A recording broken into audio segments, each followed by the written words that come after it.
अस्सलाम वालेकुम नाज़रीन, नवां ॾिसी रहिया आहियो HRJDO न्यूज़ ऐं मां आहियां वज़ीर उनड़। ख़बर शामिल कयूं था।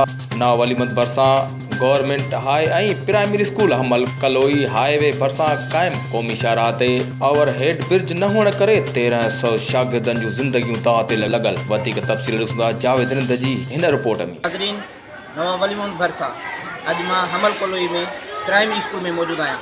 तव्हांखे मां ॿुधाईंदो हलां 200-250 ॿार जेका हिते रोज़ानो रोड क्रॉस करे हिन स्कूल में ईंदो आहिनि ऐं जेके ही तमामु मुश्किलात में आहिनि, इन्हनि खे का सहूलियत न आहे ॾिनी वञे। जेका ब्रिज आहे गवर्नमेंट खे कोशिशि करणु घुरिजे त हिकिड़ी ब्रिज इन्हनि खे ॾेई वञे जीअं हीअ आसानी सां अची ऐं वञी सघनि। Actually, I am the class teacher of this school, class 9th. Students from this school came from far and wide. There are more than 800 students here. They come far from different areas. If I say that different UCs, there's a big problem of national highway. If government provide us high bridge over here, the student didn't feel any difficulty to come here.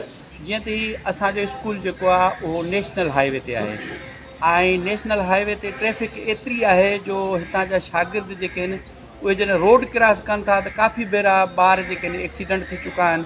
हिकिड़ो शागिर्द असांजो फौत थी चुको, हिकिड़ो वीचारो जेको आहे फिज़िकली जेको आहे माज़ूर थी चुको।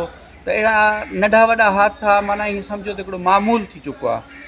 गवर्नमेंट खे अपील कयो था जीअं असां रोड जे परे पासे ट्रैफिक घणी आहे, जीअं असांखे ब्रिज खपे जीअं असां आसानी खां अची सघूं स्कूल। अस्सलाम वालेकुम।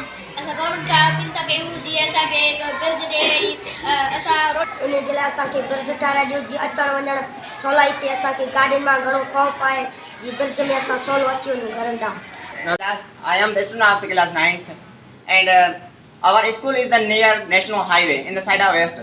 So when we cross the road, main road, and we made the accidents, many our classmates have attended and dangerous by the main road and vehicles. So we have need.